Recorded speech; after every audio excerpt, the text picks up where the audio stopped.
करू. मागील रविवार जो आहे त्या रविवारी आपण इफिस्करास पत्र याचा 3रा अध्याय आणि 3ऱ्या अध्यायातील वचन 1 पासून 13 पर्यंत आपण पाहिलेलं आहे. आणि ते पाहत असताना देवबापानं आपल्यावर कृपा केली आणि आपण विशेष करून जे वचन आहे वचन 8 त्या 8 वचनावर लक्ष केंद्रित केलेलं होतं. 3रा अध्याय वचन 8 की सर्व पवित्र जनातील मी जो लहानाहून लहान त्या मजवर ही कृपा अशी झाली की मी ख्रिस्ताच्या अगाध संपत्तीची सुवार्ता विदेशी लोकात सांगावी. आणि मग आपण मागच्या रविवारी पाहिलं की संपत्ती जी आहे ती संपत्ती सुवार्तेची संपत्ती आणि या सुवार्तेच्या संपत्ती संदर्भात संत पॉल बोलत आहे. आणि मग सुवार्तेच्या संपत्ती संदर्भात बोलत असताना विश्वासणारा किंवा तारण प्राप्त झालेला जो व्यक्ती आहे, जी मंडळी आहे, तर मंडळीला संपत्ती संदर्भात काय ठाऊक असणं आवश्यक आहे. संपत्ती संदर्भात किंवा धन जे आहे या संदर्भात मंडळीला किंवा विश्वासणाऱ्यांना कोणत्या गोष्टी आवश्यक आहेत ज्या माहिती असल्या पाहिजेत. आणि मग त्या आपण मागच्या रविवारी पाहिल्या आणि आपण हेही पाहिलं की संपत्ती किंवा धन जे आहे ते तटस्थ आहे. आणि जेव्हा धन तटस्थ आहे, संपत्ती जी तटस्थ आहे, त्याच्याकडे पाहण्याचा दृष्टिकोन जगाचा कसा आहे आणि त्याच्याकडे पाहण्याचा दृष्टिकोन मंडळीचा किंवा विश्वासणाऱ्यांचा कसा असणं आवश्यक आहे. आणि हे फार गरजेचं आहे. ते आपण मागच्या वेळेस पाहिलेलं होतं. आपण पाहिलं की प्रत्येक गोष्ट जी आहे आणि प्रत्येक जण हा देवासाठी आहे आणि देवाकडून आहे, ते देवाच्या गौरवासाठी आहे. त्याच्यानंतर आपण हेही पाहिलं की देव जो आहे तो आर्थिक भरभराट जी आहे ती आर्थिक भरभराट करण्याचा सोर्स जो आहे तोही देवच आहे, कारण देव सर्व गोष्टींचा निर्माण करता आहे. आपण हेही पाहिलं की जर सुज्ञपणे आपण कारभारी पण करतो, म्हणजे आपण सुज्ञपणानं जर योग्य रीतीनं धन आणि संपत्तीचं कारभारी पण करतो, तर देवबाप काय करतो, देवबाप त्या संदर्भात जर विश्वासू आपण राहिलेलो आहे तर पेरणी आणि कापणीच्या नियमानुसार देव त्या व्यक्तीला अधिक जास्त रीतीनं कृपा पुरवतो. आपण हेही पाहिलं की जी धन आहे, जी संपत्ती आहे, याचा हिशोब देणं हेही देवाकडे आहे. आता मी जे तुम्हाला सांगत आहे, जे आपण शिकत आहोत, ते आपण या जगातील असणारं जे धन आहे, जी संपत्ती आहे, या संदर्भात शिकत आहे. पण संत पॉल ज्या संपत्ती संदर्भात बोलतो ती सुवार्तेची संपत्ती आहे असं तो म्हणतो. जर सुवार्ते संदर्भात जी असणारी संपत्ती आहे त्याच्या संदर्भात जर आपण योग्य रीतीने विश्वास राहिलं तर त्याची ही प्रतिफळं जी आहेत ती आपल्याला प्रभू देवबाप देतो. पण ही जी जगामध्ये असणारी संपत्ती आहे या संदर्भात आपण अनेक गोष्टी ज्या आहेत त्या वचनाद्वारे पाहत होतो आणि त्याच्यावर मनन करत होतो. आता आपण स्टेप बाय स्टेप पुढे जात असताना आपण हे बघायचं आहे की विश्वासणारा किंवा तारण प्राप्त झालेला मनुष्य जो आहे तो या धनासंदर्भात किंवा या संपत्ती संदर्भात जी आपल्याकडे आहे त्या संदर्भात त्यानं काय करावं.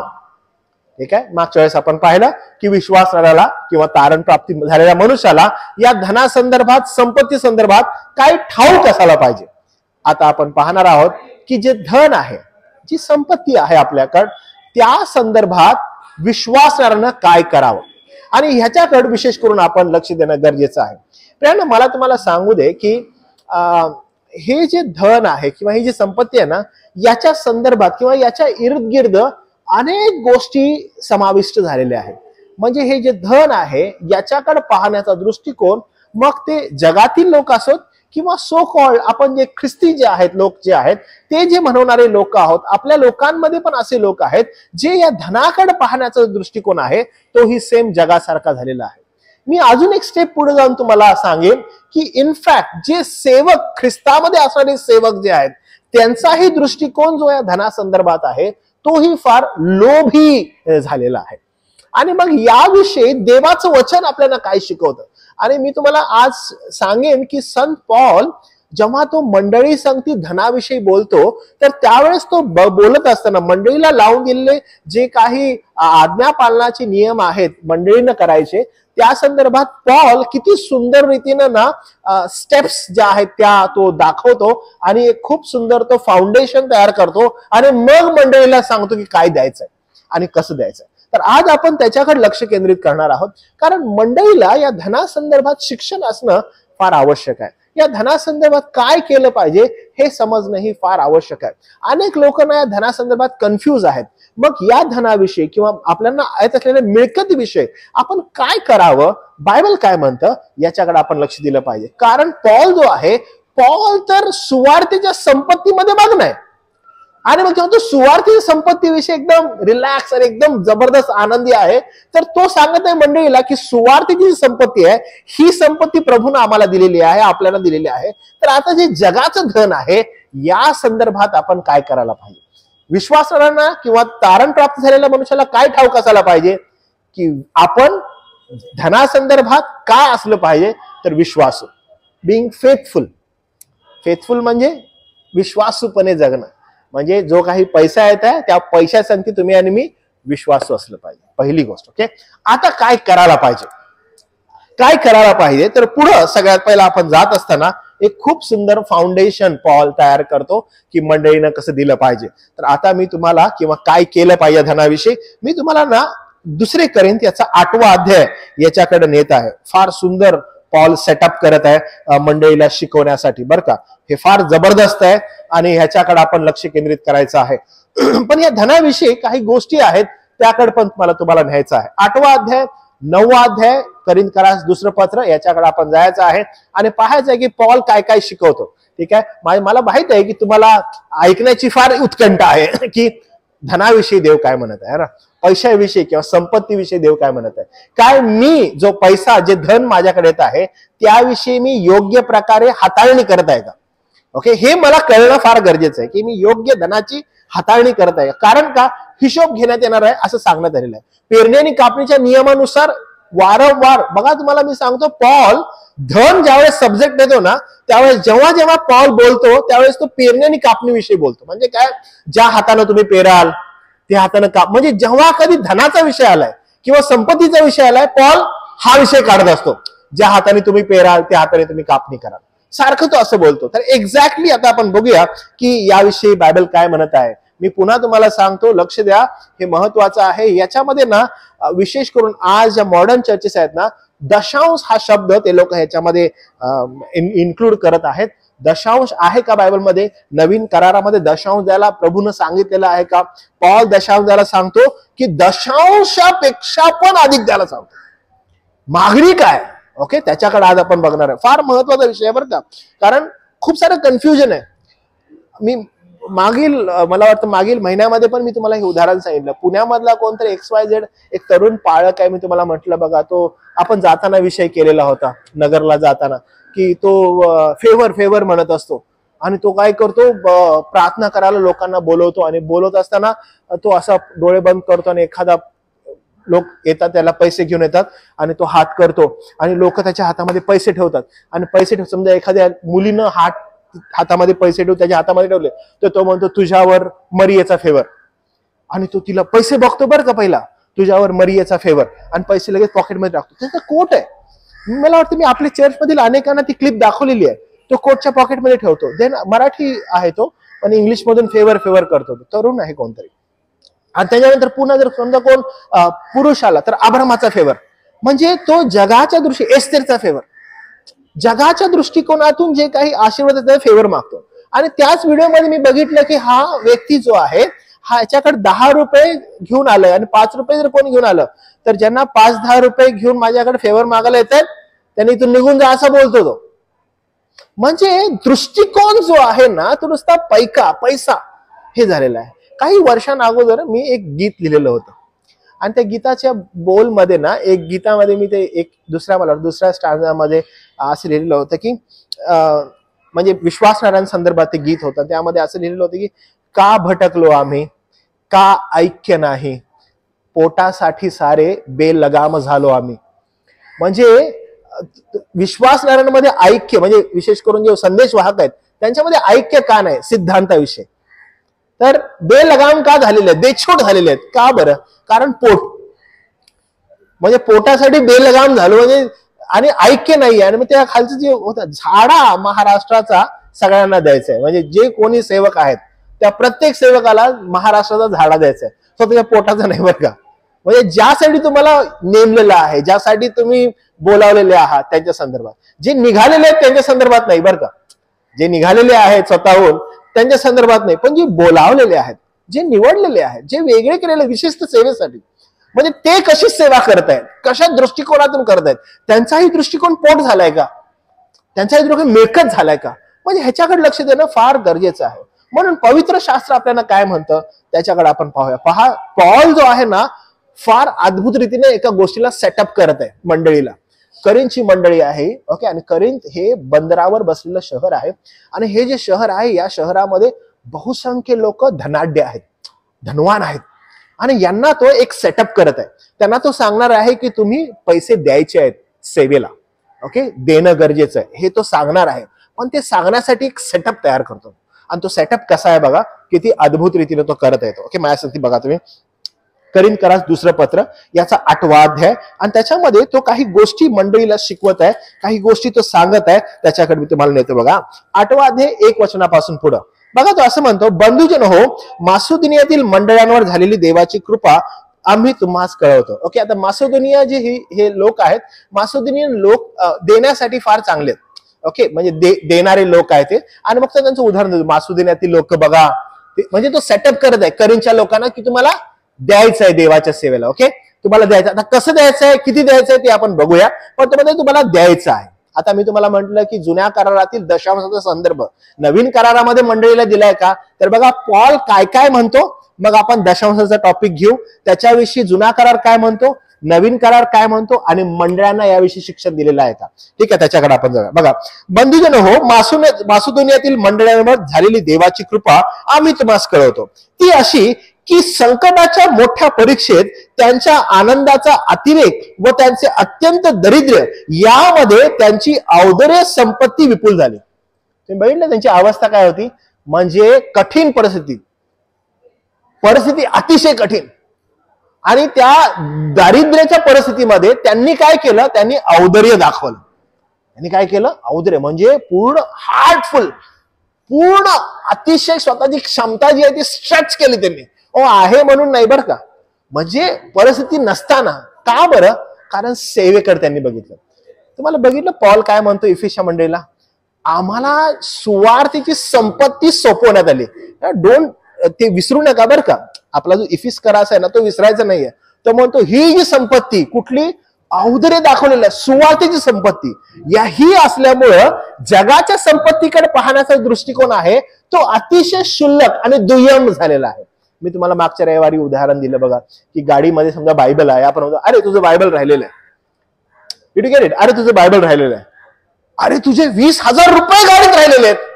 फरक पडत आहे. काय होत आहे, फरक पडत आहे आपल्या बोलण्यामध्ये, आपल्या शब्दफेकीमध्ये, आपल्या विचारांमध्ये काय होत आहे, बदल पडत आहे. आणि आपण बदलाने, अरे तुझं बायबल राहिलेलं आहे, अरे तुझे 20,000 रुपये, आपले एक्सप्रेशन्स चेंज होतात. ओके, ते एकदम का चेंज होतात, कारण पाहण्याचा दृष्टिकोन आपला तसा आहे. पॉल काय करत आहे, पॉल सांगत आहे की सुवार्थीची संपत्ती आमच्यावर सोपवल्यामुळे, म्हणजे ही संपत्ती आहे म्हणून जगाच्या संपत्तीकडे पाहायचा दृष्टिकोन आमचा दुय्यम झालेला आहे. ओके, फर्स्ट थिंग काय होतंय, दुय्यम होत आहे. आणि दुय्यम झाल्यामुळे काय होतं की दारिद्र्यामध्येही औदर्य बाहेर येतं. कारण का, दुय्यमच आहे ना ते. प्रायोरिटी काय, प्रायोरिटी सुवार्थ आहे, प्रायोरिटी भक्ती आहे, हा भक्तीचा आनंद आहे. ही असल्यामुळं त्याच्याकडे पाहण्याचा दृष्टिकोन दुय्यम होऊ लागतो बरं का. आता तो काय म्हणतो बघा, त्यामुळे काय होतं, त्या मासिदोनियाच्या लोकांनी, मंडळ्या जी आहे, मंडळ्या बरं का, एक मंडळी नाही, स्थानिक मंडळ्या, ही काय मासिदोनियातील स्थानिक मंडळी आहेत. आणि स्थानिक मंडळांमध्ये हे झाल्यामुळं संकटाच्या मोठ्या परीक्षेत त्यांच्या आनंदाचा अतिरेक व अत्यंत दारिद्र्य यामध्ये त्यांची औदर्याची संपत्ती विपुल झाली. ओके, आता विपुल म्हणजे काय माहितीये का, विपुल म्हणजे त्याला काउंटिंग नाहीये. विपुल काय असतं की त्याला काउंटिंग नाही, खूप झाली, काहीतरी लिमिट आहे, हे लिमिटलेस आहे. विपुल म्हणजे काय, लिमिटलेस. म्हणजे पॉल म्हणतो की मी लिमिट मध्ये करण्याचा प्रयत्न करतोय त्यांच्या औदर्याची संपत्ती, पण नाही, ती विपुल झाली. मी किती देऊ, नाही. तुम्हाला माहित आहे, ज्यावेळेस मी हे वाचत होतो किंवा ह्याचा अभ्यास करत होतो, त्याच्यामध्ये मंडळीला एनकरेजमेंट किंवा पॉलाच्या शिक्षणाचा त्यांनी काय केला, असा एकदम एक कन्क्लुजन केलं. आणि कन्क्लुजन मध्ये त्यांनी एक वाक्य लिहिलं. त्यांनी असं लिहिलं की पॉल मंडळीला ज्यावेळेस एनकरेज करतो देण्याविषयी, तर त्या कन्क्लुजन मध्ये असं होतं की मंडळीला एवढं द्यायला तो एनकरेज करतो की जिथं गरज आहे ना त्यांनी म्हणावं की अरे बस झालं. तुम्हाला माहित आहे तो कन्क्लूड काय करतो की मंडळी ज्यावेळेस द्यायला सुरुवात करते त्यावेळेस सुवार्थेच्या संपत्तीविषयी म्हणजे तिची वाढ व्हावी म्हणून, तर ज्या लोकांकडे ते जात आहे जी मदत त्यांनी काय कंटाळून म्हणावं की अरे बस झालं नको. म्हणजे ह्या धनासंदर्भात तारण झालेल्या लोकांनी काय करावं, कसा दृष्टिकोन ठेवावा. First thing, secondary preference to the worldly all materialistic thing, ह्याच्याकडे दुय्यम दृष्टिकोनातून बघावं. प्रायोरिटी जी आहे ती सुवार्थेची संपत्ती आहे, ती मंडळीसाठी आहे, दृढ आपल्या मस्तिष्कामध्ये फिट करावं की ही आमची फर्स्ट प्रायोरिटी आहे. ही दुय्यम असल्या कारणानं आमच्या प्रत्येक परिस्थितीमध्ये आम्ही ज्यावेळेस हिच्याकडे पाहतो आम्हाला ते सौंदर्य सदैव अधिक वाटतं. म्हणून या सौंदर्यासाठी याचा उपयोग कसा करता येईल आम्हाला हा आम्ही करेन. आणि मग मासोदिनाच्या मंडळांनी काय केलं, अरे ही जी संपत्ती आम्हाला मिळालेली आहे यासाठी ही काहीच नाही, मग यासाठी जो काही उपयोग आहे चला आपण करू. आणि ते तिकडे देऊ लागले. बघा काय झालं, कारण त्यांनी शक्तीप्रमाणे शक्ती पलीकडेही आपण होऊन दान दिले अशी मी साक्ष देतो. ओके, शक्तीप्रमाणे दिलं, ओ येस. आता म्हणतो शक्ती पलीकडे दिलं. कोण आहेत हे? मासोदोनियातील लोक. ओके, हे कोण आहेत? मासोदोनियातले लोक आणि मासोदोनियातल्या मंडळांचे लोक. ते म्हणतात त्यांनी शक्तीप्रमाणे दिलं. ओ नंतर म्हटले अरे अजून गरज आहे, शक्ती पलीकडे दिलं. आता इथंच नाही थांबले. बघा काय झालं, त्यांनी फार विनंती करून आम्हाजवळ मागितले की पवित्र जनांची सेवा करण्यात आम्हास अंशभागी करण्याची कृपा व्हावी. त्यांनी काय केलं, स्ट्रेच केला आणि पौलाला विनंती केली, प्लीज आम्हाला हेल्प करू दे, प्लीज आम्हाला पवित्र जनांची सेवा करायची आहे, आम्हाला त्याच्यामध्ये सहभागी पण करू दे, प्लीज करू दे. खूप विनंती केली. तुम्हाला माहित आहे ही मासोदिनाची मंडळी ती काय करत आहे, पौलाला जात आहे म्हणत आहे पवित्र जनांची सेवा करण्याची आम्हाला विनंती आम्ही करत आहोत तुला. म्हणजे आम्हाला भरपूर आहे म्हणून नाही, आम्हाला ते सौंदर्य समजलेलं आहे, आम्हाला ती संपत्ती समज. पवित्र जनांची सेवा माहिती, सेवा करणार आहे त्यांना काय म्हटलेलं आहे, पवित्र जन, त्यांची सेवा. आम्ही तुला विनंती करतो की आम्हाला ह्याच्या सहभागी पण करायला मदत कर. म्हणजे आम्ही तुला विनंती करतो की आम्हाला मदत कर. मागील दिवसांमध्ये आपण प्लॅन केलेला होता की आपल्या मंडळीमध्ये आपण तरुणांचा सेमिनार करावा आणि ते आपले काही अंशी आपल्याकडून ते झालं नाही कारण हॉल भेटला नाही. ऑन दॅट टाइम मी आणि माझ्या पत्नीने डिसाईड केलेलं की जी आपली तरुणांना सोडून इतर मंडळी आहे ना, जे आपण सदैव तुम्ही एवढे एन्थुसियास्टिक असता की प्रत्येक गोष्टीमध्ये, आम्ही म्हटलं की त्या सेवेमध्ये आपण मंडळीला सहभागी करू. म्हणजे कुठल्या सेवेला, की जेव्हा तरुण मुलं इकडे बसतील आणि जेव्हा शिकतील तेव्हा सगळ्या मंडळीतील आपले जे लोक आहेत, स्त्रिया आहेत, त्या पलीकडे त्यांची व्यवस्था करतील. तिकडे जाऊन त्यांचं जेवण, त्यांना पाणी देणं, त्यांना मदत करणं, त्यांची काही गरज आहे ती भागवणं, यासाठी बाकीची सगळी मंडळी दुसऱ्या साईडला असेल. का बरं? कारण आपल्याला ठाऊक आहे की आनंद कशात आहे, कारण आपल्याला ठाऊक आहे की सौंदर्य कशात आहे, कारण आपल्याला ठाऊक आहे की ही संपत्ती कसली आहे. आणि म्हणून आपली धाव, आपला फोकस जो आहे तो या दुय्यम गोष्टींकडे नव्हे तर आपण संपत्तीकडे करत आहोत, जी सुवार्थीची संपत्ती आहे आणि त्याच्याकडेच पाहणं हे गरजेचं आहे. मासुदिनातले लोक काय करतात, मासुदिनातले लोक म्हणतात अरे काय आम्हाला विनंती करतो, आम्हाला ह्या सेवेचा भाग होऊ दे, आम्हाला कृपा करून पौला तुझ्या सेवेचा भाग हो, आम्हाला तुझ्या सेवेचा पार्ट व्हायचा. आणि मग पौलानं काय केलं, त्यानं काय केलं बघा, त्यानं म्हणजे त्यांनी फार विनंती करून आम्हाजवळ मागितले की पवित्र जनांची सेवा करण्यात आम्हाला अंशभागी करण्याची कृपा व्हावी. आम्हास अपेक्षा होती तेवढेच नाही तर त्यांनी प्रथम आपणास प्रभूला दिले आणि देवाच्या इच्छेने आपणास आम्हालाही दिले. आता सगळ्यात पहिली गोष्ट जी दुसरी गोष्ट जी विश्वासाला ठाऊक असायला पाहिजे. पहिली गोष्ट की हे दुय्यम आहे, ऍब्सोल्युटली ट्रू आहे. दुसरी गोष्ट जी विश्वासणाऱ्यांना ठाऊक असायला पाहिजे ती ही की जोपर्यंत विश्वासणारा स्वतःला प्रभूला देत नाही तोपर्यंत त्याच्या जवळ जे आहे ना तो ते देऊ शकत नाही. फर्स्ट थिंग म्हणजे त्यानं जे करणं गरजेचं आहे देण्यासंदर्भात, त्यानं ही गोष्ट करणं गरजेचं आहे की त्यानं सगळ्यात पहिला प्रभूला द्यायला पाहिजे, स्वतःला. जोपर्यंत स्वतः प्रभूला देत नाही त्याच्या जवळ जे आहे ना ते तो त्याला देऊ नाही शकत. तो त्याजवळ सगळं राखून असं नाही म्हणू शकत की प्रभू मी तुझा आहे बरं का, पण हे तुझं नाहीये. त्यानं सर्वात पहिलं हे करणं गरजेचं आहे की प्रभू मी तुझा आहे आणि मी तुझा आहे, माझ्याकडे आहे ते सर्व तुझं आहे. त्यानं ह्याच्यामध्ये कुठेही दशांश हा टॉपिक नाहीये बरं का, इथं कुठेही 10वा भाग हा टॉपिक नाहीये. इथं काय आहे माहिती काय, टोटल सरेंडर. काय आहे की हे सर्व तुझं आहे, पूर्ण समर्पण. ज्यावेळेस आपण पूर्ण समर्पण करतो त्यावेळेस ह्या गोष्टी घडतात. म्हणून तो म्हणतो आम्हास अपेक्षा होती तेवढेच नाही, तर त्यांनी प्रथम आपणास प्रभूला दिले आणि देवाच्या इच्छेने आम्हास दिले. त्यांनी सगळ्यात पहिला काय केलं, प्रभूला दिलं आणि देवाच्या इच्छेने आपणास आम्हास दिलं. आता बघा काय झालं, यावरून काय झालं, म्हणजे हे त्यांनी केल्यामुळं, हे डेडिकेशन केल्यामुळं काय झालं, पॉल असं म्हणतो यावरून आम्ही तिताजवळ विनंती केली की जसा त्याने पूर्वी आरंभ केला होता त्याप्रमाणे तुम्हामध्ये कृपेच्या या कार्याची पूर्णताही करावी. आता बघा पॉल काय करत आहे, पॉल तिताला करिंथला पाठवत आहे. ओके, काय करत आहे बघा, तो त्यानं पहिला मासिदोनियातल्या मंडळांनी जे जे केलं ते एक्सप्लेन केलं.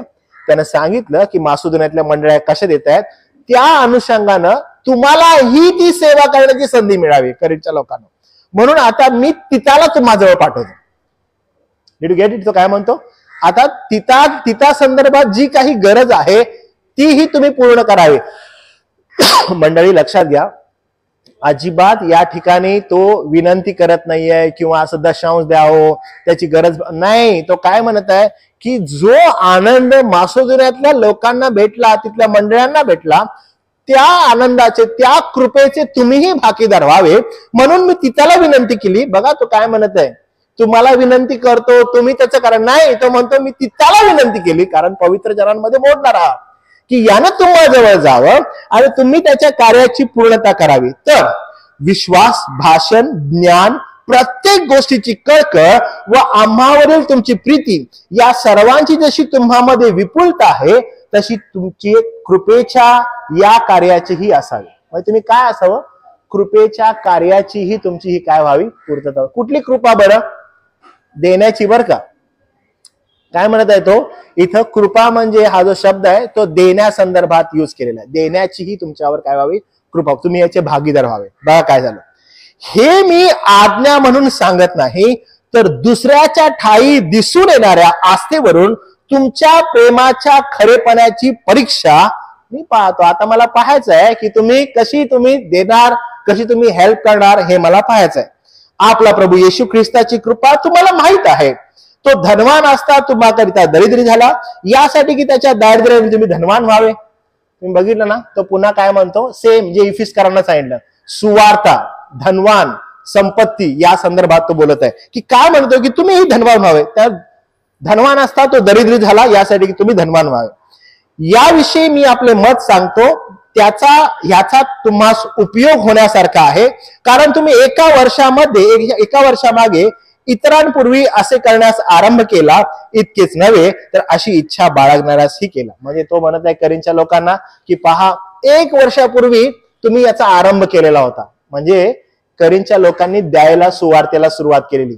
आणि तो म्हणतो की तुमचं देणं 1 वर्ष अगोदर मासिदोनियाच्या लोकांनी पाहिलं, सेटअप करत आहे बरं का तो. आणि तो सांगत आहे बघा, मासिदोनियाच्या लोकांनी पाहिलं आणि त्यांनी द्यायला सुरुवात केली. ही सुरुवात तुम्ही 1 वर्ष अगोदर केलेली. आता हे तो बोलत असताना तिताला आता तिकडे पाठवतोय. बघा अध्याय 8 वचन 16 पासून पुढे बघा तो काय म्हणतो. तिताविषयी तो बोलत आहे, तिताच्या मनात तुम्हाविषयी तशीच कळकळ उत्पन्न करणाऱ्या देवाची स्तुती असो. तो म्हणतो, त्याने आमची सूचना मान्य केली तरी तो स्वतः फार उत्सुक असल्यामुळे आपण होऊन तुम्हाकडे निघून गेला. त्याच्याबरोबर आम्ही एका बंधूला पाठवले आहे. सुवार्ते संबंधी त्याची प्रशंसा सर्व मंडळात पसरली आहे. इतकेच नाही तर आम्हाकडून प्रभूच्या गौरवासाठी व आमची उत्सुकता पटवण्यासाठी चालवलेल्या कृपेच्या या कार्यात मंडळांनी आमच्या प्रवासात त्याला सोबती म्हणून नेमले. आता तिचा संगती तो एका बंधूला पाठवत आहे. बघा हा सेटअप काय आहे, पवित्र जनांची सेवा. तो म्हणतो तिताला अजून एका बंधूला मी तुमच्याकडे पाठवत आहे. पवित्र जनांची सेवा किती महत्वाची आहे. आणि तो म्हणतो की आता तुम्हाला काय करायचं आहे, आम्हाकडून चालवलेल्या या औदर्याच्या कार्यात कोणी आम्हाला दोष लावू नये म्हणून तजवीज केली आहे. कारण प्रभूच्या दृष्टीने जे मान्य इतकेच नव्हे तर मनुष्याच्या दृष्टीने जे मान्य त्याची आम्ही काळजी घेत असतो. तर म्हणतो तुम्हीच फक्त नाही, इनफॅक्ट आम्हीही त्या सेवेचा भाग आहोत आणि लोकांनी आम्हाला दोष लावा म्हणून नाही, तर आम्ही त्याच्यामध्ये पूर्ण इच्छेने, पूर्ण तनानं, मनानं आणि धनानं याच्यामध्ये सहभागी आहोत. तो बोलतो त्याच्याबरोबर आम्ही आमच्या दुसऱ्या एका बंधूला पाठवले आहे. त्याच्या उत्सुकतेची परीक्षा आम्ही पुष्कळ गोष्टीत अनेक वेळा केली. त्याचा आता तुम्हावर फार भरोसा असल्यामुळे तो अधिक उत्सुक आहे असे आम्हास पटले. तीत विषयी कोणी विचारले तर तो माझा साथी, तुमच्या आमच्या करिता माझा सहकारी, आमचा बंधू म्हटले तर ते मंडळाचे प्रेषित, ख्रिस्ताचे गौरव असे आहेत. यास्तव त्यास तुम्ही आपल्या प्रीतीचे व तुम्हाविषयीच्या आमच्या अभिमानाचे प्रमाण मंडळा समक्ष दाखवा. पॉल काय करत आहे? तो म्हणत आहे बघा मी तुमच्याविषयी ऑलरेडी लोकांना सांगत आहे, करींच्या लोकांना, की तुम्ही औदार्य दाखवता, म्हणजे अनस्टॉपेबल तुम्ही मंडळीचे लोक पवित्र जनांची सेवा करता, त्यांच्या गरजा पूर्ण करता. आता तो म्हणत आहे की तुम्हाला आता कसं करायचं आहे, कसं द्यायचं आहे. बघा तो काय म्हणतो. 9व्या अध्यायाने पहिलं वचन पुन्हा एकदा पवित्र जनांच्या सेवेविषयी. पवित्र जनांची सेवा करण्याविषयी मी तुम्हाला लिहावे याचे अगत्य नाहीये. बघा आता इम्पॉर्टंट गोष्टींकडून येत आहे. पवित्र जनांची सेवा करण्याविषयी तुम्हाला लिहिण्याचं अगत्य आहे का? तो काय म्हणते बघा. कारण मला तुमची उत्सुकता ठाऊक आहे. तुमचा एन्थुझियाझम कशाविषयी आहे बरा? पवित्र जनांच्या सेवेविषयी, देण्याविषयी. ओ कृपा करून आम्हाला ह्याचे सहभागी पण करा, आम्हाला कृपा करून ह्याचे भागीदार करा. ज्या ठिकाणी आम्हाला द्यायचं, आमचं धन काय आहे? Secondary preference. याचा उपयोग कशाला व्हावा? संपत्तीसाठी व्हावा, सुवार्थेच्या संपत्तीसाठी. कोण आहे? पवित्र जनांची सेवा करणारे. हे लोक ना मागत नाहीयेत बरं का. तुम्ही जर बघितलं आज मॉडर्न चर्चेस मध्ये तुम्हाला सांगतात महिना झालाय पैसे आणा, आज तुमचं आलं नाही, दान आलं नाही, तुमचा 10वा भाग आला नाही, काय झालं? तुम्ही देत नाहीये, अडचण काय पडलेली आहे? लक्षात घ्या, इथं पॉल आहे ना त्या गोष्टी संदर्भात बोलत नाहीये. पॉल म्हणतो तुमच्या औदार्या संदर्भात. औदार्य कधी येतं माहितीये का? दबावानं नव्हे. जेव्हा तुम्ही स्वतः प्रभूला देता आणि तुम्हाला समजते की संपत्ती ही आहे सुवार्थेची, जेव्हा सुवार्थेची संपत्ती समजतं तेव्हा तुम्हाला कळतं की मला द्यायचं काय, कारण हे माझं सेकंडरी उरतं, हे दुय्यम उरतं. मग याचा उपयोग मला कुठं होईल? सेवेला कुठं होईल? इथं माझी धाव आहे. आणि मग त्या ठिकाणी पॉल पुन्हा एकदा एनकरेज करतो आणि म्हणतो की पहा मासोदुनियातील लोकांजवळ, दुसरं वचन, कारण मला तुमची उत्सुकता ठाऊक आहे, तिच्यावरून मासोदुनियातील लोकांजवळ मी तुम्हाविषयी अभिमानाने म्हणत आहे की अखया 1 वर्षामागे तयार झाली. तुम्हाला समजलं? अखया म्हणजे हे करींचं, जसं तू मगाशी म्हणाला बघा, 1 वर्ष अगोदर तुम्ही सुरुवात केली आणि तो मासोदुनियाच्या लोकांना बिलकुल ते म्हणाला. मी जसं तुम्हाला मगाशी सांगितलं, तो मासोदुनियाच्या लोकांना काय म्हणतो? पहा अखया प्रांतातील जी करींची मंडळी आहे ना, अहो त्यांचं औदार्य किती आहे, ते किती देत आहेत, ते एनकरेज करतं. ते पवित्र जन सेवेला पुढाकार घेत आहेत, ते येत आहेत, ते देत आहेत आणि तिथं सेवा होत आहे. मासोदुनियाचे लोक म्हणतात वाव, स्थानिक मंडळ एकत्र, करींची मंडळी अशी करत आहे, आम्ही कुठेतरी मागा आहोत.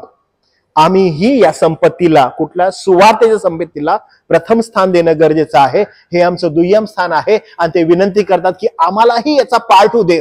आणि तो म्हणतो मासोदुनियाच्या लोकांना मी तुम्हाविषयी सांगितलेलं आहे की तुम्ही कसे देताय. मी तुम्हाला म्हंटल ना, सेटअप होत आहे, एक प्रॉपर सेटअप होत आहे की तारणाऱ्या लोकांनी या धनासंदर्भात काय करावं.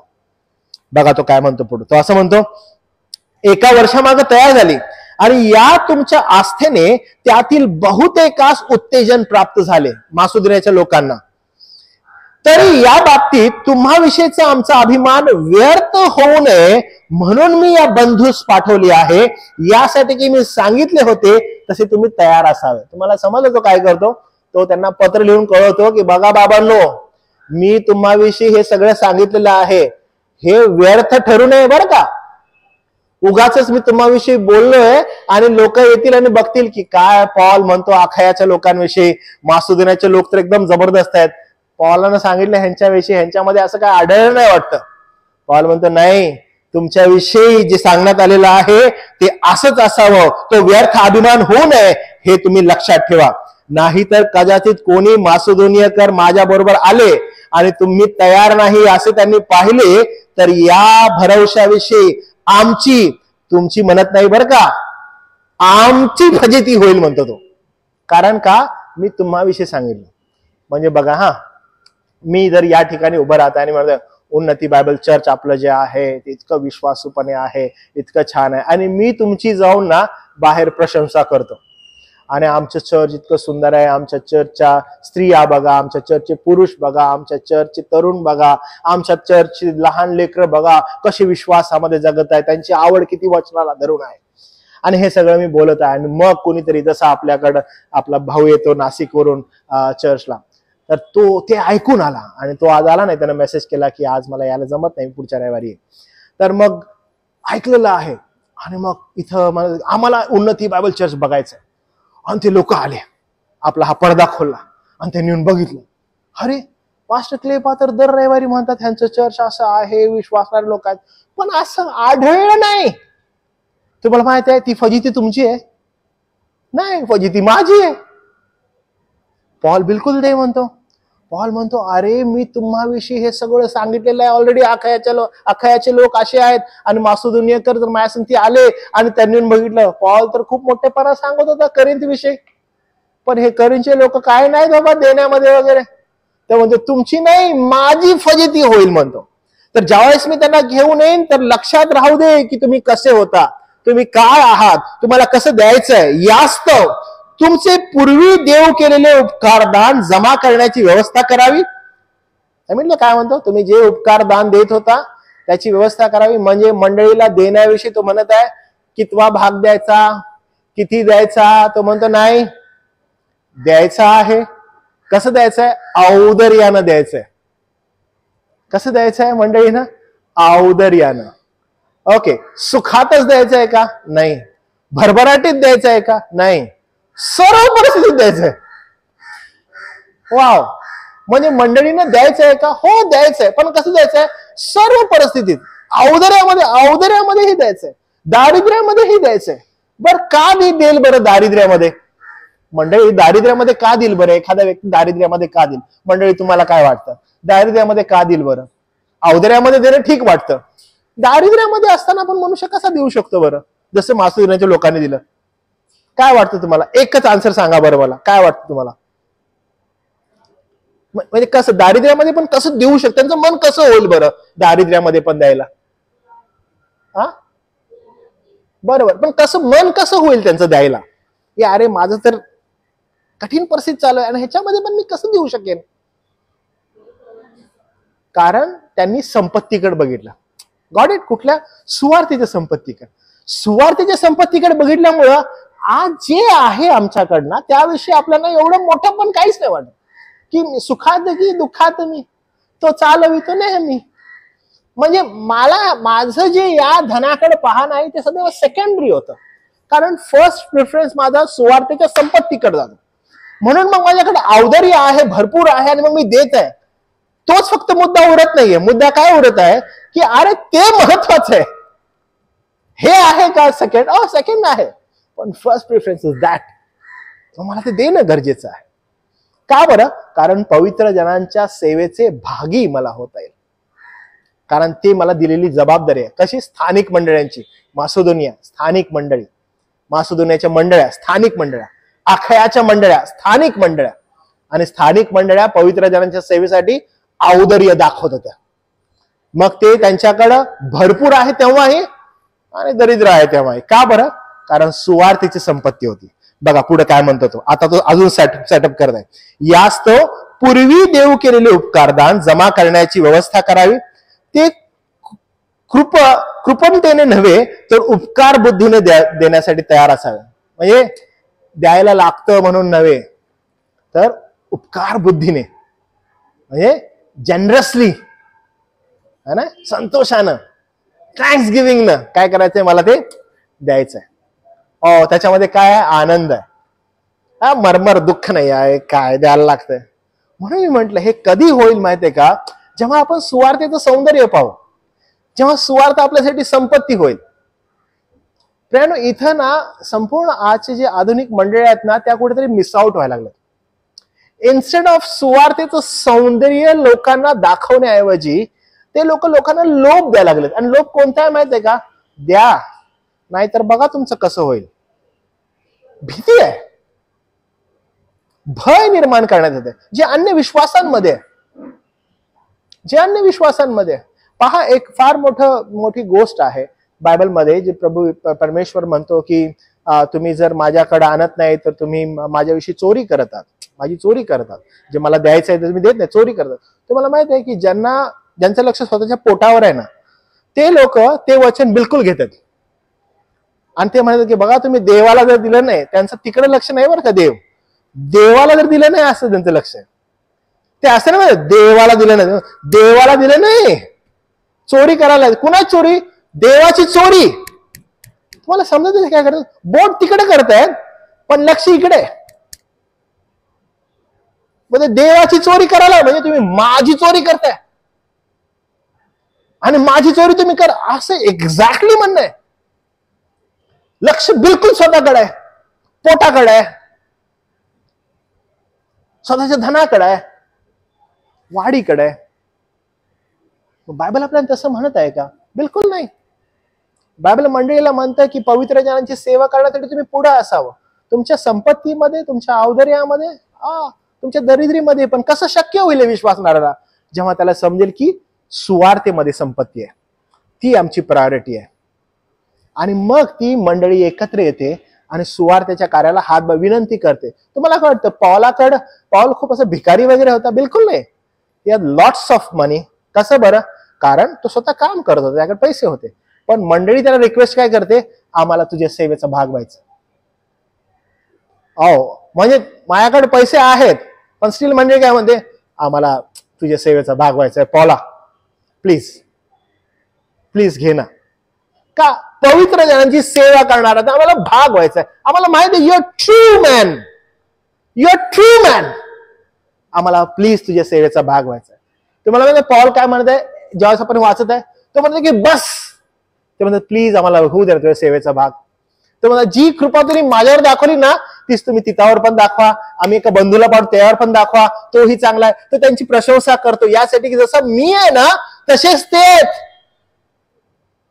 जशी कृपा तुम्ही माझ्यावर दाखवत आहे, तुम्ही त्यांच्यावर दाखवा. तुम्हाला माहित आहे असं कोण बोलणार तुम्हाला आढळेलच नाही. म्हणजे आने दो, मेरे पास आने दो, असं कोण आढळेल नाही. तो म्हणतो ती येत आहे तिथाला पण करा बरं का, जसं मला केलंय. मी अजून एका बंधूला पाठवतो, अजून दुसऱ्या पण बंधूला पाठवतो, त्यालाही करा बरं का. का बरं? आणि तो म्हणतो का करावी तुम्ही? कारण लोकांना तर पॉलच हिरो वाटत आहे. पॉल म्हणतो हो मी आहे, थांबा जरा.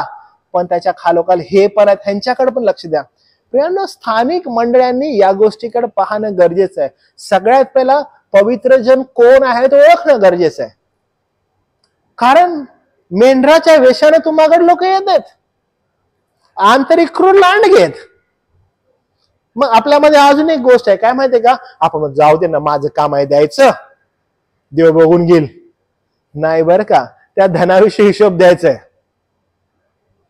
त्या धनाविषयी तुम्हाला वेअर वी आर गिव्हिंग, आपण कुठं देत आहे, आपण कसं देत आहे, कुणाला देत आहे, अयोग्य ठिकाण आहे का, कुठल्या ठिकाणी जात आहे, तुम्हाला हे सगळं समजणं गरजेचं आहे. तुम्ही त्याविषयी विचार करणं गरजेचं आहे की योग्य ठिकाणी जात आहे का, याचा उपयोग देवाच्या सेवेसाठी होत आहे का. ज्या वेळेस मासिदोनियाच्या लोकांना समजलं, पॉल मग त्यांचं इंट्रोडक्शन करतो, तिथं आहे. मग तो सांगतो 8व्या अध्यायात, तिथं सांगते मी एका बंधूला पाठवत आहे, त्याच्या विश्वासाची परीक्षा मी घेतलेली आहे, तो आमचा विश्वास बंधू आहे. तो मंडळीला सांगत आहे की पहा वेगळं काही नाहीये. तशी चाचपडणूक करणं मंडळीला समजायला पाहिजे, कारण ते गरजेचं आहे. आणि म्हणून तो पुन्हा एकदा 9व्या अध्यायात म्हणतो बघा, यास्तव तुम्ही पूर्वी देव केलेले उपकारदान जमा करण्याची व्यवस्था करावी. एवढंच नाही तर ते कृपेने नव्हे तो उपकार बुद्धीने दिलेले असावे. म्हणून आगाऊ तुम्हाकडे जाण्याची बंधुवर्गाजवळ विनंती करणे मला जरुरीचे वाटले. आता बघा 6वं वचन, हे ध्यानात आणा. आता पुन्हा एकदा सेम गोष्ट आली, कुठली? पेरणी आणि कापणी संदर्भात. हे ध्यानात आणा. म्हणजे आता थांबा, विचार करा, आता लक्ष द्या, द्यायचं कसं आहे. थर्ड थिंग, ध्यानात आणा. जो हात राखून पेरतो तो त्याच मानाने त्याची कापणी करेल. जो सरळ हाताने पेरतो तो त्याच हाताने त्याची कापणी करेल. ओके, आता ह्याचा अजिबात अर्थ या संदर्भात नाहीये बरं का. ओ मी 100 रुपये दिले मला 200 रुपये मिळणार आहेत. ओके, मी 200 रुपये दिले मला 2000 रुपये मिळणार आहेत. अनेकांचा तो समज, हो या महिन्यात मी पैसे नाही दिले, माझा खूप डेंजर झाला बाबा. मी त्या देवाकडे जाऊन दिले, त्याला दिलं, देवानं माझं खूप चांगलं केलं. अन्य दैवतांसंदर्भात बरं का. अहो तुम्हाला माहित आहे मी त्या मीटिंग वाल्यांना पैसे दिले, माझी किती भरभराट झाली. हा विषय या ठिकाणी नाही. तो पेरणी आणि कापणीच्या नियमानुसार आहे. कापणी जी आहे ती आध्यात्मिकतेची आहे, धनाची नव्हे. कारण धनाकडे तुमचं लक्ष जर असेल, तुम्ही दुय्यम स्थान नाही, तुम्ही प्रथम स्थान दिले. म्हणून मी तुम्हाला म्हटलं सुवार्थीची संपत्तीच सर यथायोग्य आहे. हे सगळं दुय्यम आहे. आणि तुम्ही दुय्यमला जर प्रथम स्थान देताना म्हणता ओ मी तिकडे दिलेलं आहे, इथं दुय्यमचं अजून मोठं व्हायला पाहिजे. नाही, तसं नाहीये. तो फोकस नका देऊ. देत असताना हे कधीही मनीधने आणू नका की आज मी 1000 रुपये देत आहे, उद्या मला 4000 रुपये मिळणं गरजेचं आहे. कारण तुमची मग प्रायोरिटी बिलकुल धन आहे. वर्गणी कशी द्यावी, धन कसं द्यावं सेवेसाठी, तो म्हणतो ज्या हाताने तुम्ही पेरणी कराल त्याची तुम्ही कापणी कराल. कसली कापणी आहे ही? आध्यात्मिक स्वरूपाची आहे. जर तुम्ही आणि मी लुक सुवर्तमान असो, मत्याचं सुवर्तमान असो, याच्यामध्ये प्रभू येशू ख्रिस्ताने दिलेले 2 दाखले आहेत पेरणी आणि कापणी संदर्भात. तर ते पेरणी आणि कापणी संदर्भात धनाचा संदर्भ आहे. 5000, 2000 आणि 1000. जर तुम्ही नीट बघितलं त्याच्यामध्ये अजिबात आशीर्वाद देत असताना, हो मी तुला 5000 देऊन गेलेलो, आता ह्याच्या पुढे तू 10,000 कमवलेस, ओके ठीक आहे, आता मी तुला काय करतो माहितीये काय, 20,000 रुपये देतो. नाही, हा अजिबात आशीर्वाद नाहीये. त्यांची नेमणुकीचा आशीर्वाद आहे. नेमणुकीचा आशीर्वाद आहे. धनाच्या आनंदात सहभागी पण करण्याचा आशीर्वाद आहे. तर हे तुम्हाला आणि मला समजणं आवश्यक आहे की तुम्ही आणि मी ज्यावेळेस पेरत आहोत ते कसं पेरत आहोत आणि काय पेरत आहोत. कापणी कसली आहे, आध्यात्मिकतेची आहे, आपल्या भौतिक गोष्टींची नाहीये.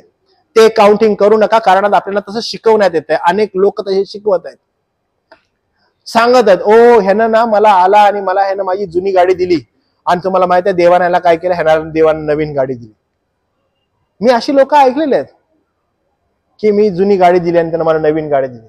माझं घर बांधायचं होतं. हे महत्वाचं आहे बरं का. एक जण एक पाळक होता, त्याने सांगितलं की XYZ आमच्या चर्चमध्ये एक तरुण मुलगा होता आणि तो तरुण मुलगा म्हणाला की जोपर्यंत मी पाळकांचं घर नाही बांधणार तोपर्यंत मी माझं घर नाही बांधणार.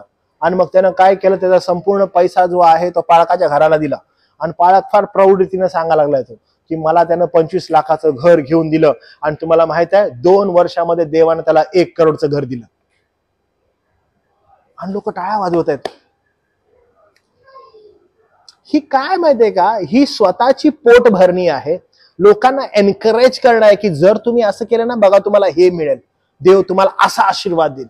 म्हणून पुन्हा त्यांना जगिक धनाकडे खेचण्यात येत आहे. लोक तिकडे आकर्षित होत आहेत कारण लोकांची प्रायोरिटी धन झालंय.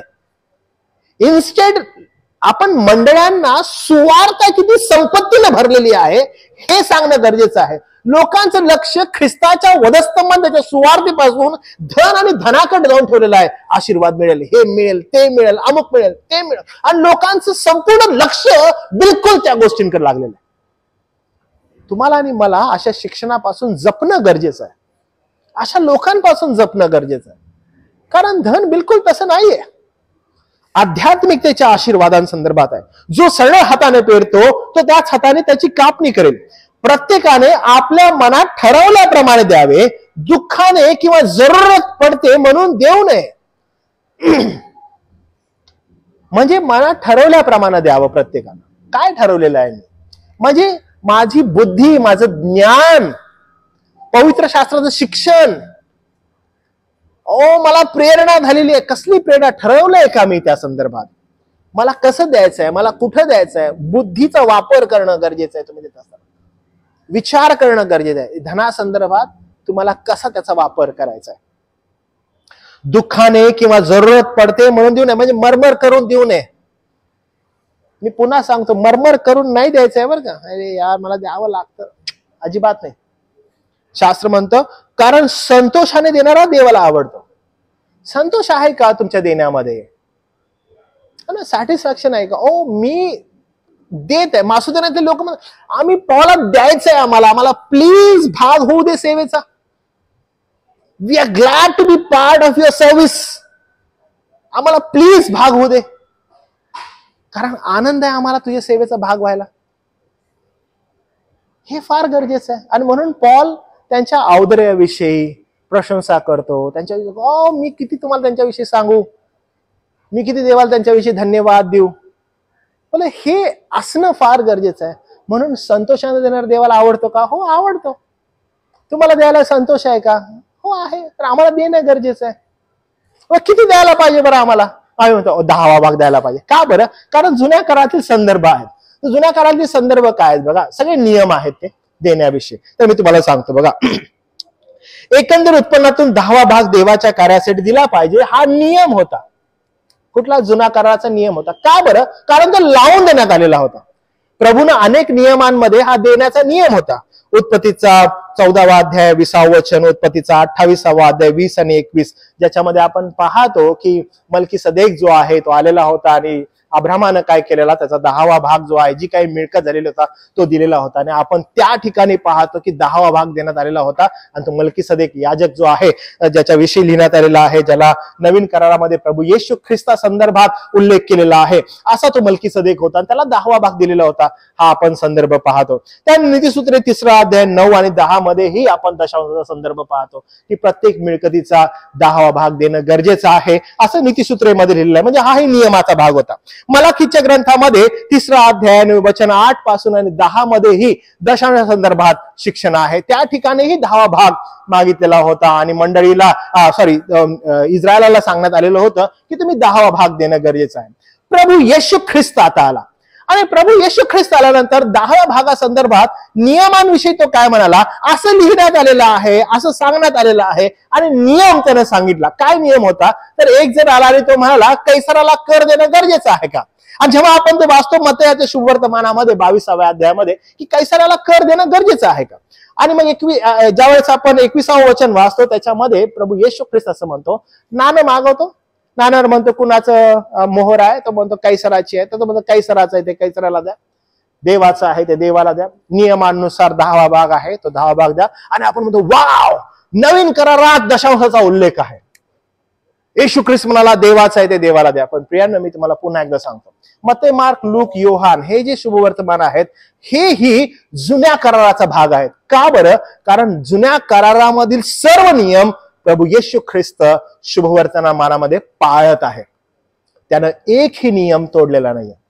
ईच अँड एव्हरी कमांडमेंट जी देण्यात आलेली होती ती खुद्द प्रभू येशू ख्रिस्तानं पूर्ण केलेली आहे. म्हणून तो नियम तोडणारा नव्हे, नियम पूर्ण करणारा होता. येशू ख्रिस्तानं तुमच्या आणि माझ्यासाठी जे काही जुन्या कराराचे नियम होते ते त्यानं स्वतः पूर्ण केलेले आहेत.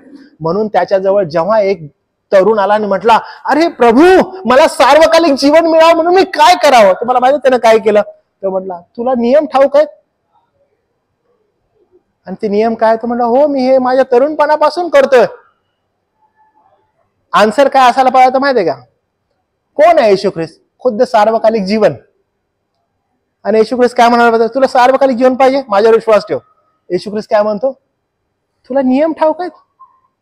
कारण ऍब्सोल्युटली ते ट्रू आहे. नियमानुसार तुला नियम ठाऊक आहे, सार्वकालिक जीवन पाहिजे, नियम ठाऊक आहेत. पहिला तो म्हणतो, हो, मी तरुणपणापासून करतो. येशू ख्रिस्त म्हणतो, त्याच्यावर त्यानं प्रीती केली आणि तो त्याला म्हणाला, ओ, तो म्हणतो तुझ्यामध्ये एका गोष्टीची उणीव आहे.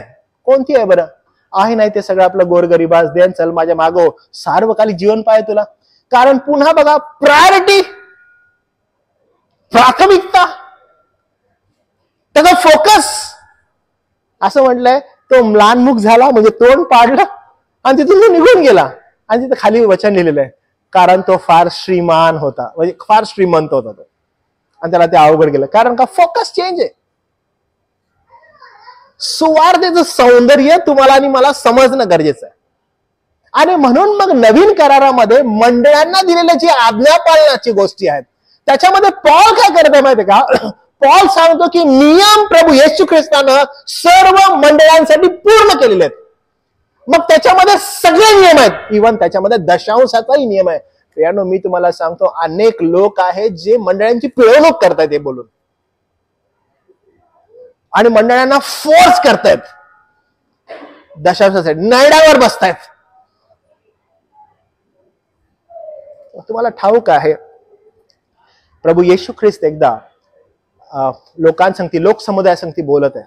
शास्त्री पुरुषांकडे तो बघतो आणि म्हणतो, तुम्ही माझ्या लोकांवर एवढं ओझं लादताय नियमांचं. काय ओझं लादताय तुम्ही? त्यांना बडीशेपेचा दशांश द्यायला सांगताय, म्हणजे बडीशेपेचा दशांश द्यायला सांगताय. एवढं ओझं लादलंय की तुम्ही स्वतः जे तुम्ही नियम लावले त्याला तुम्ही बोट पण नाही लावत, म्हणजे एवढं ओझं लादलेलं आहे. मार्काच्या शुभवर्तमानामध्ये आपण स्टोरी पाहतो विधवेची, आणि तिला म्हणते दरिद्री विधवा. तिला काय म्हटलं? दरिद्री विधवा. आणि तिच्याविषयी ज्यावेळेस आपण वाचतो मार्काचं शुभवर्तमान, बघा बरं, आणि त्याचा 12वा अध्याय, मार्काचं शुभवर्तमान त्याचा 12वा अध्याय. या शास्त्री पुरुषांनी काय नियम लावलेले होते बघा, किती कठीण होते ते देण्याविषयी. बघा 41वा वचन असं म्हणतं,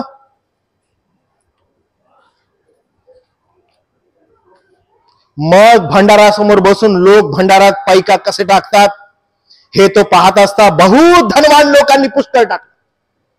बहुत धनवान लोकांनी पुष्कळ टाकलं, आणि एका दरिद्री विधवेने येऊन 2 टोल्या म्हणजे एक दमडी टाकली.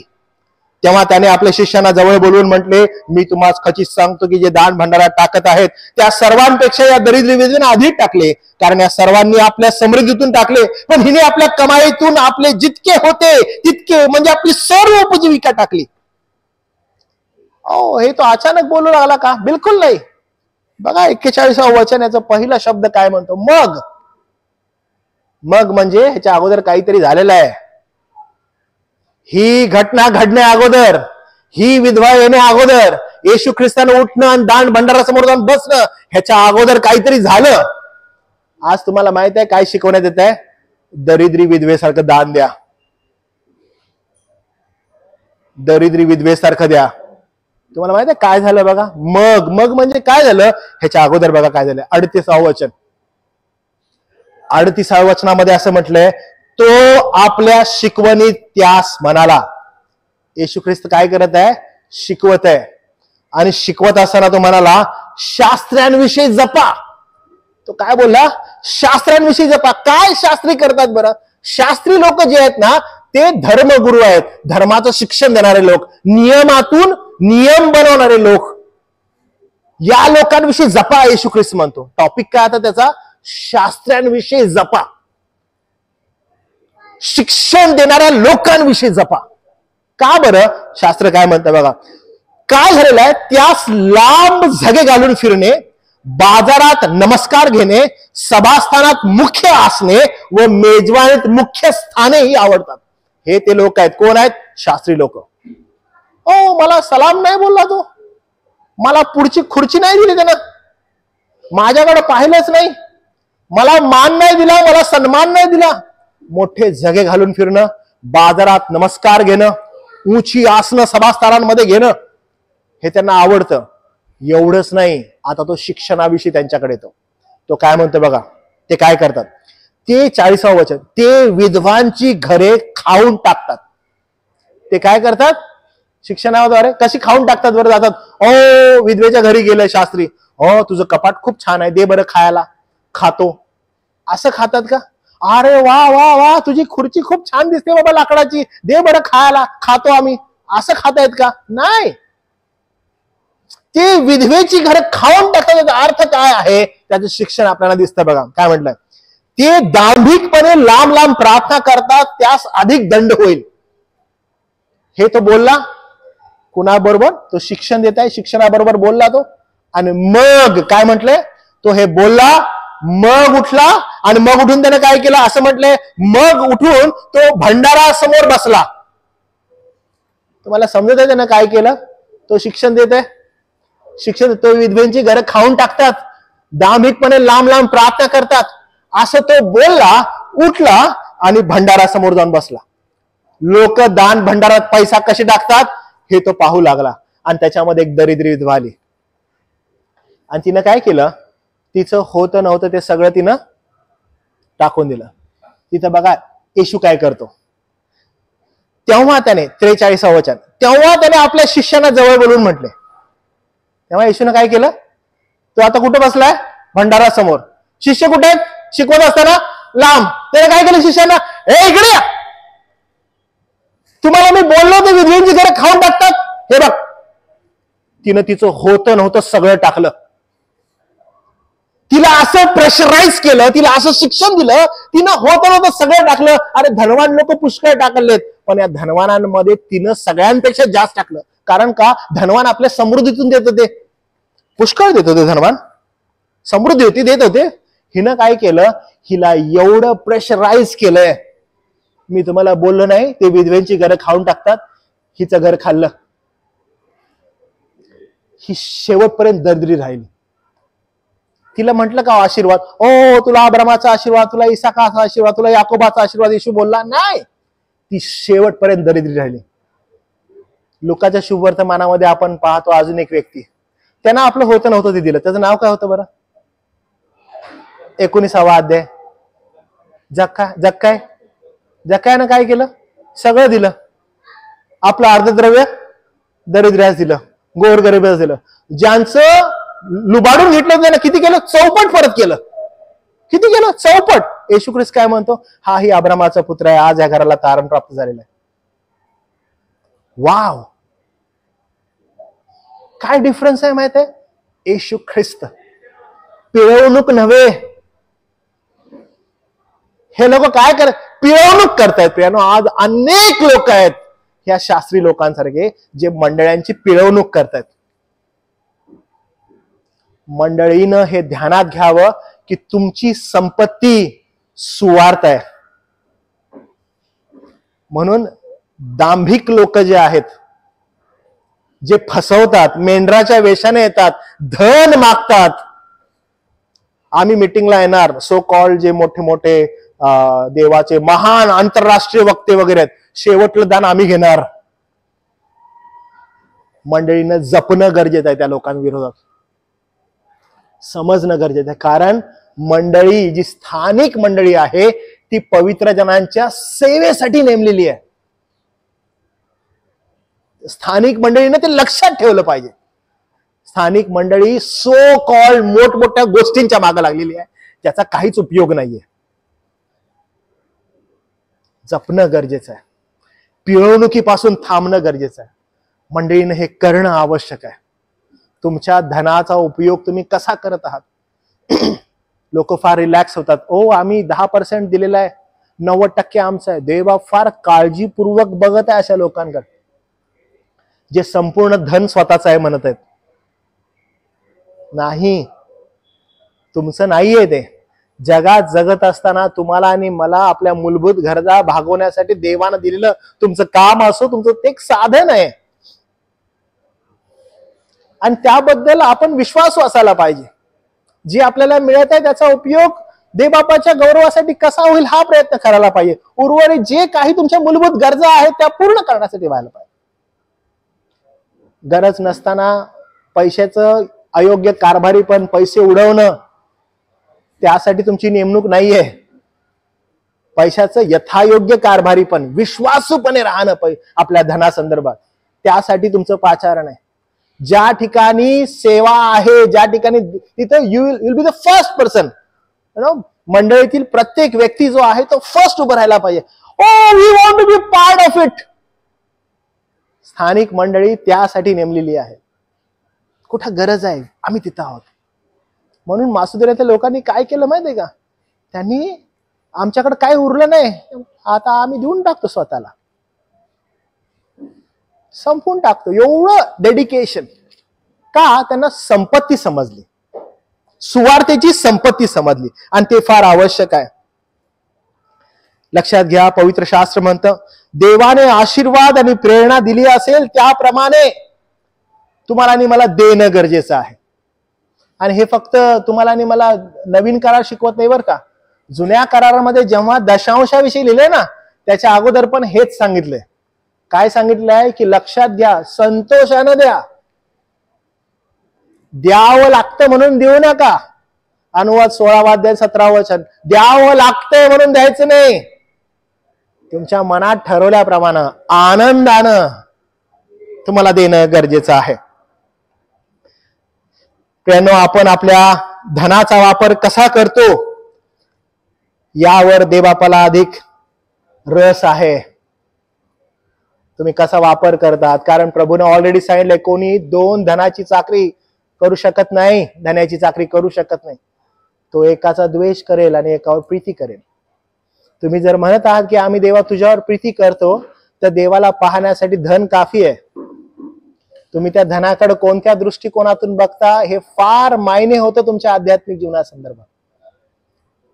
एकदम शेवटी संपत असताना मग आता आम्हाला द्यायचंय, आम्ही कसं द्यावं? बायबल म्हणतं की उदार मनाने द्या. लूका सुवर्तमान 6 अध्याय 28 वचन. बायबल त्यागपूर्ण ज्ञान द्या. मार्कुस सुवर्तमान 12 अध्याय 41 ते 44. योग्य उद्देशाने द्या. पहिले इतिहास 29 अध्याय आणि 9 वचन. हेतुपूर्वक दान द्या. म्हणजे प्रॉपरली आम्हाला दान देणं गरजेचं आहे. हेतू असायला पाहिजे. करिंथकरास 2 पत्र 9 अध्याय आणि 7 वचन. हर्षाने दान द्या, आनंद असावा, दुःख नसावं. 2 करिंथ 9 अध्याय आणि 7 वचन. नियमितपणे दान द्या. अखंड तुमचा अखंडपणा असावा. हो, मी दिलेलं आहे दान, आता देत आहे, आता नाही देणार नाही. नियमितपणे तुमचं दान द्या. कृतज्ञ भावाने द्या. म्हणजे कृतज्ञता असू दे. मी दिलेला आहे, समोरची सीट माझी, पुढच्या सीटवर मी बसणार, समोरच्या सीटवर तुमची पंगत असणार आहे तुम्ही जर दिलं तर. मला अजून आठवतं की एका मीटिंगसाठी माझे एक मित्र आहेत, त्यांच्याकडे सभेचे ऑर्गनायझर्स गेले आणि कोणतरी साऊथवरून एक फार मोठा सो कॉल्ड आंतरराष्ट्रीय वक्ता येणार होता. आणि त्यांनी सांगितलं की जर तुम्ही 50,000 रुपये तुमच्या कुटुंबाकडून दिले या सभेला, तर तुमची जी सीट आहे ती समोरची सीट असेल. आणि मीटिंग चालू झाल्यानंतर तो जो वक्ता आहे तो येऊन तुमच्या डोक्यावर, तुमच्या कुटुंबाच्या डोक्यावर हात ठेवून प्रार्थना करेल. म्हणजे त्यात काय मोठेपण होतं ठाऊक नाही, पण लोक जे आहेत ते तशा दृष्टिकोनातूनही देण्याचा प्रयत्न करतात. तुमच्यामध्ये कृतज्ञतेचा भाव असावा. कधी असेल तो, जेव्हा तुम्हाला सुवार्तेचं सौंदर्य समजेल. जेव्हा तुम्हाला सुवार्तेचं सौंदर्य समजणार नाही, तेव्हा मग आपण या निरर्थक ज्या आज आहे आणि उद्या नसणार आहे त्याच्यावर विसंबून राहणाऱ्या गोष्टींवर विसंबून राहू आणि त्याचा मोठेपणा आपण मिळवू. पण पॉल आपला कधीच असं बोलला नाही आणि त्याचा गर्व, त्याचा मोठेपणा सदैव ख्रिस्ताचा वधस्तंभ आहे. अजिबात या निरर्थक गोष्टींमध्ये त्यांना आनंद मांडला नाहीये. आज्ञाधारकपणाने दान द्या. प्रभूने जे बोललेलं आहे त्याप्रमाणे तुमचं दान असू दे. देवानं जे तुम्हाला दिलेलं आहे, जर तुम्हाला श्रीमंती दिलेली आहे त्याला अनुसरून बहुत धनवान लोकांनी बहुत दिलं, त्यानुसार तुम्ही द्या. तुम्ही जर तुमच्यामध्ये क्षमता नाहीये, तुमच्यामध्ये कमी आहेत गोष्टी, तर त्याप्रमाणे तुम्ही द्या. हे डिपेंड आहे की तुम्ही कसं देणं गरजेचं आहे. माझ्याकडे मी दरिद्री आहे, माझ्याकडे कमी आहे, मी त्या दृष्टिकोनातून देणार. माझ्याकडे जास्त आहे, मी त्या दृष्टिकोनातून देणार. जे माझ्याकडे आहे त्याच्याद्वारे मी देवाला कसं देऊ, हा माझा एकमेव उद्देश त्यामध्ये असणार आहे. त्यानं देवाच्या लोकांनी इतकं उदारपणे आणि इतकं अधिक दान दिलं पाहिजे की आता सांगण्याची वेळ यावी की आता पुरं झालं, बस करा. पण मंडळी जी आहे, जी स्थानिक मंडळी आहे, ती म्हणजे no, we want to be a part of this holy service. या पवित्र सेवेमध्ये आम्हाला भागीपण करणं गरजेचं आहे. आम्हाला आवड आहे, आम्हाला ते करू द्या. आणि देवबाप करो की आपली जी मंडळी आहे ती मंडळी अशाच प्रकारे उभी राहो. आणि जसं संत पॉल म्हणतो ना, तशा प्रकारे आपण मंडळीमध्ये असताना, सुवार्तेकडे पाहत असताना, त्याचं सौंदर्य जाणत असताना, त्या सुवार्तेमध्ये आपला अत्यानंद आपण समावून घेऊया आणि आपण म्हणूया की हो, बाकीच्या सर्व गोष्टी आमच्यासाठी निरर्थक आहेत. एकदम संपत असताना पॉलाचं एक उदाहरण देतो आणि मग आपण या ठिकाणी थांबूया. पॉल या सुवार्तेकडे कसं पाहतो त्या ठिकाणी मी तुम्हाला नेतो. करिंथकरास 2 पत्र आणि त्याचा 4था अध्याय तो पूर्णपणे दुसऱ्या पत्रामध्ये वारंवार या संपत्तीविषयी बोलत आहे. ठीक आहे, तो असं म्हणतो बघा, ही संपत्ती 4था अध्याय 7व्या वचनापासून पुढे, ही संपत्ती मातीच्या भांड्यात आहे. आता तुम्ही म्हटलं ना ही संपत्ती म्हणजे कुठली संपत्ती, त्याच्या अगोदर जर तुम्ही वाचलं तुम्हाला समजेल तो सुवार्तेविषयी बोलत आहे. ठीक आहे, पुन्हा सुवार्तेला तो काय म्हणतो, सुवार्तेला तो संपत्ती म्हणतो. तर ही जी संपत्ती, कुठली संपत्ती, सुवार्तेची संपत्ती, तो म्हणतो मातीच्या भांड्यात आहे. मातीचं भांड म्हणजे काय, आपण. आणि सामर्थ्याची पराकाष्ठा कुणाची, देवाची. ते आपल्याकडून नाही, देवानं कृपेद्वारे आपल्याला ही संपत्ती दिली. आता तुम्हाला मी सांगतो की आपल्याला सुवार्तेच्या संपत्ती पलीकडे दुसरं काहीच दिसू नये प्रियांनो, कधीच नाही. ज्या वेळेस आपण सुवार्तेच्या संपत्तीच्या बाहेर बघू आपण निरर्थक गोष्टीच्या माग आहे. तर म्हणतो ही संपत्ती मातीच्या भांड्यात आहे. मी हे सदैव तुम्हाला उदाहरण दिलेलं आहे बघा, की एखाद्या शेतामध्ये आपण गेलो आपल्या पूर्वजांच्या आणि आपल्या आजोबांना सांगितलेलं आहे किंवा लिहून ठेवलेलं आहे की 1 एकर शेताच्या मध्यभागी एक झाड आहे, त्या झाडाच्या खाली काही पुरून ठेवलेलं आहे, तिथं जाऊन घे. आणि आपण जातो आणि मग आपण म्हणतो माझ्या आजोबांनी मला सांगितलेलं आहे. आपण जातो आणि त्या झाडाच्या खाली खणाला लागतो आणि तुम्हाला आणि मला एक छानपैकी मडकं आढळतं मातीचं. आणि मी ते मडकं घेतो, कपड्याने बांधलेलं आहे आणि नाजूक घाणेरडा कपडा आहे. आणि तुम्ही ते ज्यावेळेस मडकं पाहता आणि तुम्ही ते मडकं खोलता आणि त्याच्यामध्ये तुम्हाला हिरे सोन्याचे दागिने सापडतात. तुम्ही काय करता माहित आहे का, ते मडकं घेता मातीचं, ते खोलता, त्याच्यातून सगळं सोने हिरे जे आहेत ते पुन्हा त्या डब्यात टाकता, डबा तुमचा तो खड्डा बंद करता, घरी येता, तुमच्या बायकाला, तुमच्या पोरांना, बायकोला सांगता, अरे मला मातीचं मडकं सापडलं, आजोबांनी लिहून ठेवलेलं होतं. तुम्ही हे बोलणार आहे का? नाही, तुम्हाला मूर्खात काढण्यात येईल. त्या मातीच्या मडक्याला काही व्हॅल्यू आहे का? नाही. व्हॅल्यू कशाला होता? अरे त्या मडक्यामध्ये असणाऱ्या सोन्याला, हिऱ्याला आणि मानकांना. ज्या वेळेस तुम्हाला ते मिळेल ना, तुम्ही ते मातीचं मडकं फेकून द्याल. कारण का? व्हॅल्यू कशाला होता? पॉल काय म्हणतो माहितीये का, ही जी सर्व संपत्ती आहे सुवार्तेची, ही मातीच्या भांड्यात होती, सामर्थ्याची पराकाष्ठा देवाची आहे. माझी तुम्हाला विनंती आहे, सुवार्तेकडनं याच दृष्टिकोनातून पहा. ज्या सुवार्तेद्वारे तुम्हाला तारण मिळालेलं आहे, ज्या सुवार्तेद्वारे तुम्हाला या जगातून मुक्तता मिळालेली आहे, ज्या सुवार्तेद्वारे तुम्हाला सार्वकालिक जीवन मिळालेलं आहे. प्रियांनो, हे जीवन निरर्थक आहे. 60 वर्ष 70 वर्ष शक्ती असली तर 80 वर्ष, ह्याचा डावडोल कष्टमय आहे. कशाकडे पाहणं गरजेचं आहे? सुवार्तेकडे. सुवार्थ आपली संपत्ती आहे. आज अनेक मॉडर्न चर्चेस ह्याला चुकलेले आहेत. आपण कधी चुकू नये.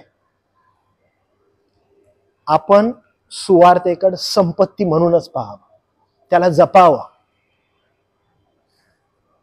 आणि प्रभुदेवा त्याद्वारे तुमची, तुमच्या लेकराबाळांची, तुमच्या कुटुंबांची आध्यात्मिक वाढ करेल आणि तोच आपला फोकस राहील. प्रार्थना करूया आपण. प्रभुदेवा, पहा आम्ही तुझ्या चरणाजवळ येतो. कबुली देतो दे बापा की आम्ही अशक्त आहोत, अनेक गोष्टींमध्ये प्रभू अशक्त आहोत. गेले 2 रविवार दे बापा तू आमच्या संगती धनाविषयी बोलत आहेस. पॉल म्हणतो की सुवार्तेची संपत्ती आणि त्या संपत्तीकडे संपत्ती म्हणूनच देवा आम्ही पाहावं, कारण देवा ती सुवार्तेची आहे. प्रभू, आज ख्रिस्ताच्या शिक्षणाच्या नावामध्ये अनेक लोक दे बापा या धनाचा अभिलाषा देवा लोकांना देत आहेत, मंडळांना देत आहेत. पण देवा आम्ही स्थानिक मंडळ्या पवित्र शास्त्रातील पाहिल्या, त्या अखयातील करीन सारख्या मंडळ्या असोत, मासोदोनिया असो किंवा थैसलनिकाची मंडळी असो, प्रभू पवित्र शास्त्रातील मंडळ्या पवित्र जनांच्या सेवेसाठी प्रभू दे बापा वारंवार तयार असणाऱ्या, विनंती करणाऱ्या, पौलाच्या सेवेमध्ये सहभागी पण करणारा देवा होत्या. प्रभू आम्ही प्रार्थना करतो की प्रभू ही मंडळी देवा अशाच प्रकारे उभी राहावी, पवित्र जनांच्या सेवेसाठी देवा उभी राहावी, ना की निरर्थक अभिलाषांच्या माग जगामध्ये देवापा जे सोकॉल लोक आहेत, जे पैशाची मागणी करत आहेत, आध्यात्मिकतेचा मोबदल्याविषयी प्रभू देवापा आम्ही विनंती करतो की तुझ्या लोकांचं देवा तू या सर्व प्रभू देवापा मेंढराच्या वेशाने येणाऱ्या लांडग्यांपासून संरक्षण कर.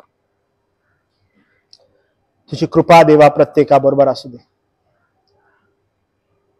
जे काही प्रभू या जगात तू धन आणि संपत्ती दिलेली आहेस त्याविषयी विश्वासू राहण्यासाठी प्रभू देवापा तू प्रत्येकाला मदत कर.